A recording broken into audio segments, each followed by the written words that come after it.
Shalom saudaraku yang dikasihi oleh Tuhan.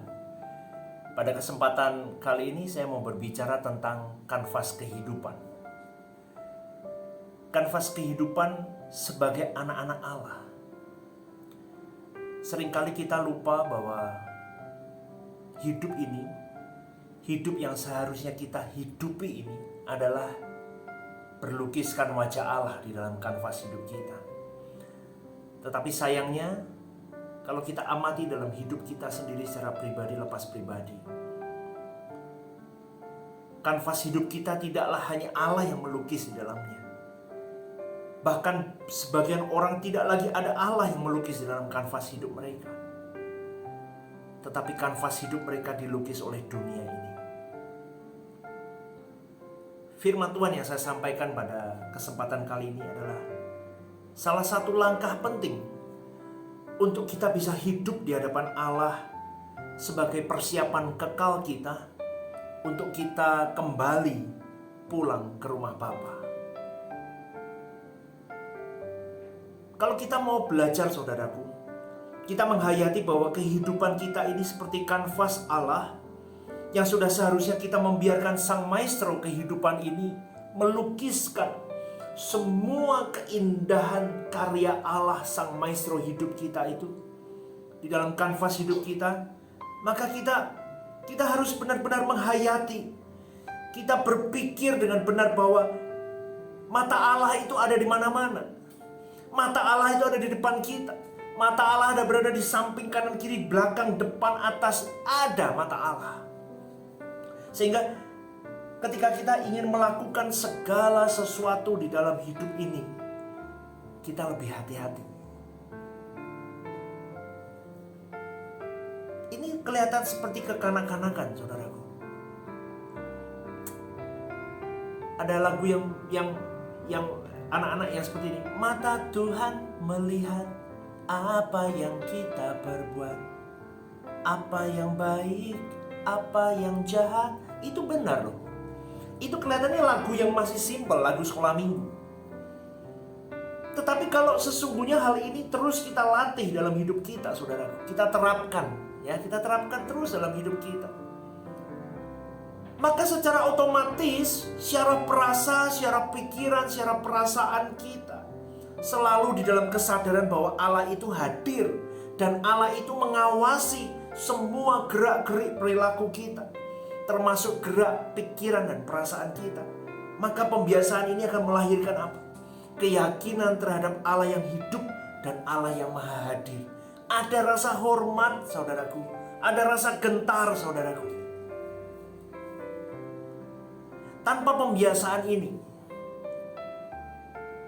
saya bisa yakin bahwa seseorang tidak akan pernah menghayati kehadiran Allah. Tidak pernah menghayati kenyataan bahwa Allah itu hidup, real. Karena kaum rasionalis menganggap bahwa Allah itu tidak ada. Mana ada Allah? Gak kelihatan. Karena kalau kita bicara mengenai Allah itu tidak sesuatu yang tidak terlihat, tetapi bisa kita rasakan. Pribadi yang mungkin dibesarkan dari keluarga yang beragama, mereka sudah terbiasa meyakini bahwa Allah itu ada. Maka saudaraku, secara otomatis mereka akan percaya bahwa Allah itu ada. Namun keyakinan itu diturunkan dari generation to generation, generasi kepada generasi secara otomatis. Lah, masyarakat yang seperti ini biasanya akan memandang Allah hanya sekedar sebagai simbol agama atau keagungan agamawinya. Tetapi mereka tidak pernah menerapkan keagamaan mereka. Mereka tidak pernah memahami keyakinan mereka dengan sungguh-sungguh, dengan baik. Dan mereka tidak pernah mengamalkan ajaran agamanya secara konsekuen dan konsisten. Lah, itu yang masalahnya.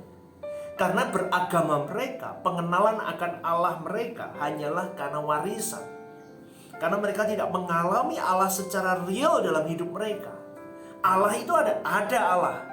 Tetapi Allah itu tidak pernah keep in touch dengan mereka secara real. Karena mereka memahami Allah hanya karena kata orang tuaku. kata leluhurku. Lah situasi seperti ini juga dialami oleh banyak orang Kristen, saudaraku.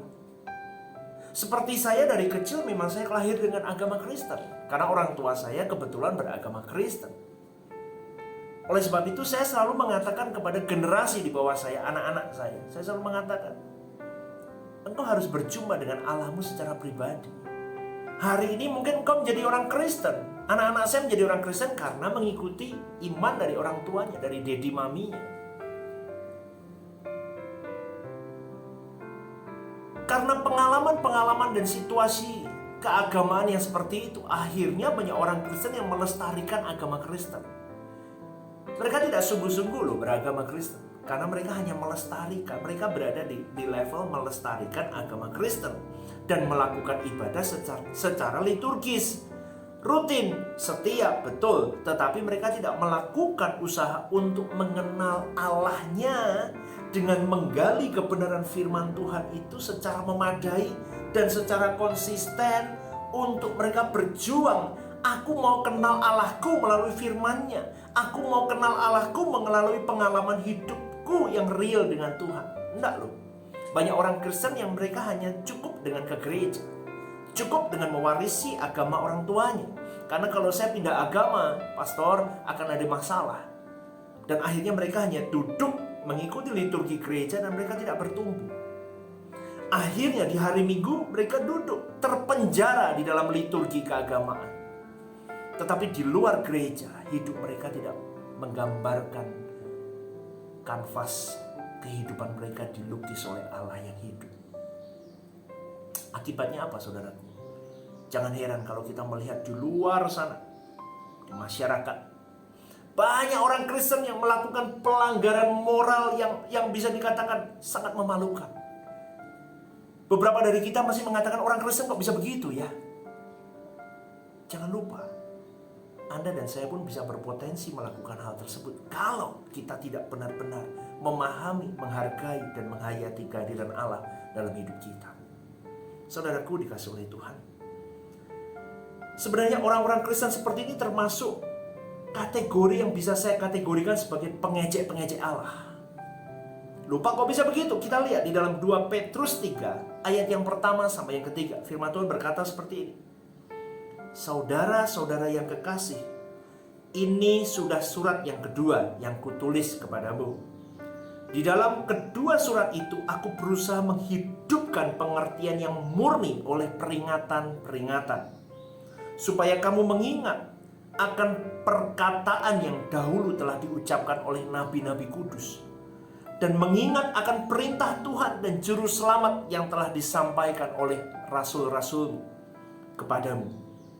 Yang terutama harus kamu ketahui ialah bahwa pada hari-hari zaman akhir akan tampil pengejek-pengejek dengan ejekan-ejekannya, yaitu orang-orang yang hidup menuruti hawa nafsunya. Saudaraku dikasih oleh Tuhan, ini adalah kenyataan hidup di dunia yang semakin fasik. Terlihat agamawi, namun itu adalah bagian dari mengejek Tuhan. Kenapa? Dia rutin beragamawi, tetapi hidupnya tidak menampilkan sisi Allah di dalam hidup mereka. Ironik bukan? Ironik bukan? Kalau kita bayangkan seperti itu, sebenarnya di kedalaman hati mereka terdapat suara yang berkata bahwa manusia itu hidup tanpa Tuhan, pastor. Tidak perlu Tuhan. Orang-orang yang seperti ini menempatkan dirinya bisa menangani semua persoalan hidupnya tanpa Tuhan. Tuhan bukan jaminan untuk dapat memiliki kehidupan yang bahagia, pastor. Itu menurut versi orang-orang yang mengejek Tuhan dalam hidup mereka. Aku beragama karena aku terpaksa. Aku beragama karena liturgi. Aku beragama karena ini adalah warisan nenek moyang, dan aku harus melestarikannya. Mereka hidup tampil menjadi pengejek-pengejek Allah. Bahkan banyak dari mereka yang mulai curiga dan mereka mulai terancam dengan kehadiran Tuhan di dalam hidup mereka. Mereka berpikir dan berasumsi bahwa yang dapat memberi kebahagiaan, yang dapat memberi kepuasan, yang dapat memberi semua yang indah di dalam hidup ini adalah materi dan segala hiburan dunia ini, saudara. Coba kita cek dan recek hidup kita. Apakah kita juga sama masuk di dalam kategori orang seperti ini? Dan seringkali Tuhan dianggap mengganggu ketenangan dan zona nyaman mereka. Aduh, urusan Tuhan lagi. Kenapa aku harus urusan dengan Tuhan sih? Ini banyak terjadi, saudaraku. Seharusnya orang Kristen itu sadar bahwa keyakinan kepada Allah itu tidak cukup dengan sebuah pengakuan di bibir saja. Ya, aku percaya Yesus itu Tuhanku. Actionmu apa? Kita harus mengerti, saudara, kita pengakuan di bibir saja tidak cukup untuk membawa kita kepada ranah keselamatan yang sejati. Pengakuan tersebut haruslah diterjemahkan secara konkret di dalam kehidupan orang Kristen. Ditunjukkan dengan keyakinan adanya Tuhan di dalam tindakan nyata. Yakobus 2 ayat 14-26 itu Yakobus berkata seperti ini. Iman tanpa perbuatan pada hakikatnya adalah mati. Nah itu betul. Iman tanpa perbuatan hakikatnya mati. Harus disadari, saudaraku, bahwa perbuatan seseoranglah yang menghidupi imannya. Atau imannya dapat tampil ketika seseorang itu menghidupi imannya. Orang Kristen harus terus berusaha untuk belajar memperlakukan Allah sebagai pribadi yang hidup dan nyata dalam hidup mereka. Kalau orang Kristen masih belum di titik level itu, sulit saya kira untuk orang Kristen benar-benar mengasihi Tuhan dalam hidup mereka. Saudaraku yang dikasihi oleh Tuhan, orang percaya juga harus menghayati bahwa Allah adalah pribadi yang mengamati semua perbuatan manusia. Saudaraku, ingat sekali lagi, Allah adalah pribadi yang mengamati semua perbuatan manusia. Engkau boleh ke gereja rajin, engkau melayani Tuhan, engkau mengaku percaya kepada Tuhan. Tetapi kalau engkau tidak memperlakukan Tuhan sebagai pribadi yang hidup, semuanya sia-sia.